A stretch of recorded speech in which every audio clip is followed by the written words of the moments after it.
ભગવાનને પ્રાર્થના કરું છું કે તમે બધા પણ સુખી રહો.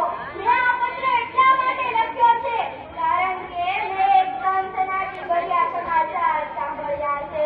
આ સાંભળીને તપથી માથા સુધી કાંપી ઉઠી છું.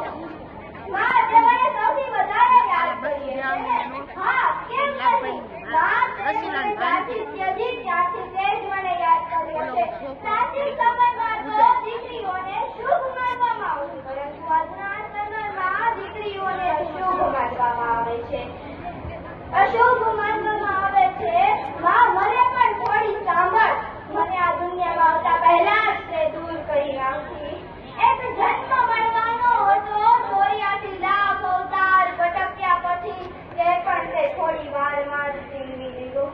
મારી આ સરસ મજાની દુનિયા જોવી હતી અને જાણવી હતી, પરંતુ તે તો તારા સુખ ખાતર બધું ઢોળી જ નાખ્યું. જો ભઈલો જ બધું હોય તો શું દીકરી તુલસીનો પ્યારો નથી હોતી? તમારા બધાના માટે તો દીકરી એક સાપનો ભારો જ છે. મારા તો હાથ પણ એટલા નાજુક છે કે તું ડોક્ટરની ક્લિનિક તરફ જતી વખતે તારી પાલો પણ જોરથી ખેંચી નથી શકતી. મારા તો ખભા પણ એટલા પાતળા અને નાજુક છે કે જેના દ્વારા તને ભેટી પણ નથી શકતી.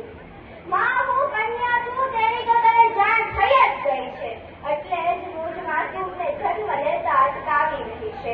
માં, મને મારીશ નહીં. હવે મને જન્મ લેવા દે. તું મને મારવા જે દવા ઈચ્છે છે એ મારા નાનકડા શરીરને ખૂબ કષ્ટ પહોંચાડે છે. ડોક્ટરની હથોડીએ મારી નાજુક ખોપડીઓના ટુકડે ટુકડા કરી નાખશે. ડોક્ટરની કાતર એ મારા હાથ પગને કાપી નાખશે. ભગવાન માટે આવું ક્યારેય ન કરતી.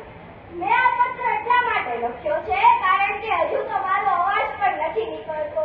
માં, મને ખબર છે કે તું દહેજના લીધે મને પ્રેમ નથી કરતી. દહેજ એક ભૂલ-ભુલામણી વાત છે.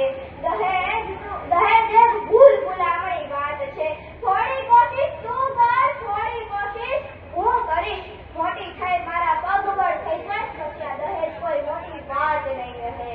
માં, મારે તારા આંગણામાં છમ નાચવું છે. મારે તારા મમતા ભર્યામાં થોડામાં રમવું છે. મને તારી કુકે એકવાર જન્મ લેવા દે. એક પુત્ર માટે માસૂમ પુત્રીની બલિ લેવી એ કેટલી હદ સુધી યોગ્ય છે. આ પાપ તને અને તારા પુત્રને.